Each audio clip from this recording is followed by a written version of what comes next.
एक नदी के किनारे उसी नदी से जुड़ा एक बड़ा जलाशय था। जलाशय में पानी गहरा होता है, इसलिए उसमें काई तथा मछलियों का प्रिय भोजन जलीय सूक्ष्म पौधे उगते हैं। ऐसे स्थान मछलियों को बहुत रास आते हैं। उस जलाशय में भी नदी से बहुत सी मछलियां आकर रहती थी। अंडे देने के लिए तो सभी मछलियां उस जलाशय में आती थी। वह जलाशय लंबी घास व झाड़ियों द्वारा घिरा होने के कारण आसानी से नजर नहीं आता था। उसी में 3 मछलियों का झुंड रहता था। उनके स्वभाव भिन्न थे।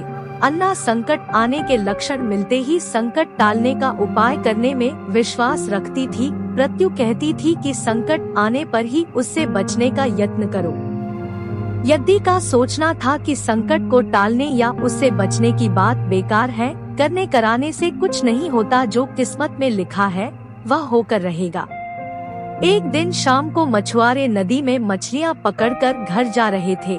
बहुत कम मछलियां उनके जालों में फंसी थी। अतः उनके चेहरे उदास थे।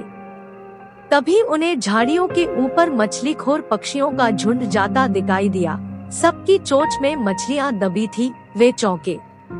एक ने अनुमान लगाया, दोस्तों, लगता है झाड़ियों के पीछे नदी से जुड़ा जलाशय है, जहां इतनी सारी मछलियां पल रही हैं। मछुआरे पुलकित होकर झाड़ियों में से होकर जलाशय के तट पर आ निकले और ललचाई नजर से मछलियों को देखने लगे। एक मछुआरा बोला, आहा, इस जलाशय में तो मछलियां भरी पड़ी हैं। आज तक हमें इसका पता ही नहीं लगा। यहाँ हमें ढेर सारी मछलियाँ मिलेंगी। दूसरा बोला। तीसरे ने कहा, आज तो शाम घिरने वाली है, कल सुबह ही आकर यहाँ जाल डालेंगे। इस प्रकार मछुआरे दूसरे दिन का कार्यक्रम तय करके चले गए। तीनों मछलियों ने मछुआरे की बात सुन ली थी। अन्ना मछली ने कहा, साथियों, तुमने मछुआरे की बात सुन ली। अब हमारा यहाँ रहना खतरे से खाली नहीं है। खतरे की सूचना हमें मिल गई है। समय रहते अपनी जान बचाने का उपाय करना चाहिए। मैं तो अभी ही इस जलाशय को छोड़कर नहर के रास्ते नदी में जा रही हूँ। उसके बाद मछुआरे सुबह आए, जाल फेंके मेरी बला से। तब तक मैं तो बहुत दूर अटखेलियाँ कर रही होंगी। प्रत्यु मछली बोली, तुम्हें जाना है तो जाओ, मैं तो नहीं आ रही। अभी खतरा आया कहाँ है जो इतना घबराने की जरूरत है। हो सकता है संकट आए ही न, उन मछुआरों का यहाँ आने का कार्यक्रम रद्द हो सकता है। हो सकता है रात को उनके जाल चूहे कुतर जाएं। हो सकता है उनकी बस्ती में आग लग जाए। भूचाल आकर उनके गांव को नष्ट कर सकता है, या रात को मूसलाधार वर्षा आ सकती है और बाढ़ में उनका गांव बह सकता है। इसलिए उनका आना निश्चित नहीं है। जब वह आएंगे तब की तब सोचेंगे। हो सकता है मैं उनके जाल में ही न फंसूं। यदि ने अपनी भाग्यवादी बात कही, भागने से कुछ नहीं होने का। मछुआरों को आना है तो वह आएंगे। हमें जाल में फंसना है तो हम फंसेंगे। किस्मत में मरना ही लिखा है तो क्या किया जा सकता है। इस प्रकार अन्ना तो उसी समय वहाँ से चली गई। प्रत्यु और यदि जलाशय में ही रही। भोर हुई तो मछुआरे अपने जाल को लेकर आए और लगे जलाशय में जाल फेंकने और मछलियां पकड़ने।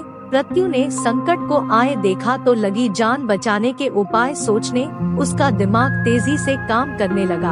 आसपास छिपने के लिए कोई खोखली जगह भी नहीं थी। तभी उसे याद आया कि उस जलाशय में काफी दिनों से एक मरे हुए ऊदबिलाव की लाश तैरती रही है। वह उसके बचाव के काम आ सकती है। जल्दी ही उसे वह लाश मिल गई। लाश सड़ने लगी थी। प्रत्यु लाश के पेट में घुस गई और सड़ती लाश की सड़ांध अपने ऊपर लपेटकर बाहर निकली। कुछ ही देर में मछुआरे के जाल में प्रत्यु फंस गई। मछुआरे ने अपना जाल खींचा और मछलियों को किनारे पर जाल से उलट दिया। बाकी मछलियां तो तड़पने लगी, परंतु प्रत्यु दम साध कर मरी हुई मछली की तरह पड़ी रही। मछुआरे को सड़ांध का भभका लगा तो मछलियों को देखने लगा। उसने निश्चल पड़ी प्रत्यु को उठाया और सूंघा। यह तो कई दिनों की मरी मछली है, सड़ चुकी है। ऐसे बड़बड़ाकर बुरा सा मुंह बनाकर उस मछुआरे ने प्रत्यु को जलाशय में फेंक दिया। प्रत्यु अपनी बुद्धि का प्रयोग कर संकट से बच निकलने में सफल हो गई थी। पानी में गिरते ही उसने गोता लगाया और सुरक्षित गहराई में पहुंचकर जान की खैर मनाई।